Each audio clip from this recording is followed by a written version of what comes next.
আসসালামু আলাইকুম রহমতুল্লাহ। বন্ধুরা, আজকে আমি আপনাদেরকে দেখাবো যে হঠাৎ করে স্কিন ব্ল্যাক হয়ে যায়, কালো হয়ে যায়।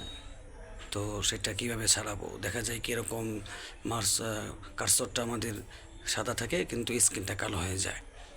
আমার একটু আগে হয়েছিল, আমারটা এখন ঠিক করলাম। তো আপনাদেরকে আমি দেখাইতেছি যে কীভাবে করবেন। এক্ষেত্রে আপনারা যে কাজটা করবেন সেটা হচ্ছে, দেখেন, কন্ট্রোল অল্ট্রা একসাথে ধরে ডিলেট। আমি আমার হাতে যেহেতু ফোন, এই জন্য দিতে পারতেছি না, আমি ধরতেছি, একটু ওয়েট করেন।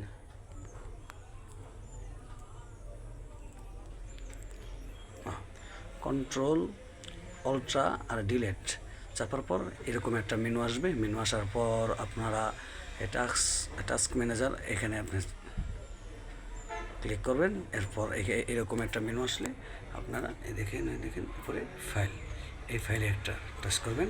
এরপরে যে রান নিউ টাস্ক, এখানে আপনি টাচ করবেন। তারপর এই যে এখানে এক্সপ্লোরার লিখবেন, এক্সপ্লোরার লেখার পরে আপনারা এখানে ওকে দিয়ে দিবেন। আপনাদের স্কিন ব্ল্যাক ঠিক হয়ে যাবে। যেহেতু আমার এখন ব্ল্যাক নাই, এই জন্য এরকম দেখাচ্ছে। তো বন্ধুরা, আপনাদের কারো কম্পিউটার যদি এরকম হয় তাহলে আপনারা এভাবে ঠিক করে নেবেন। ইনশাল্লাহ আশা করি ঠিক হয়ে যাবে।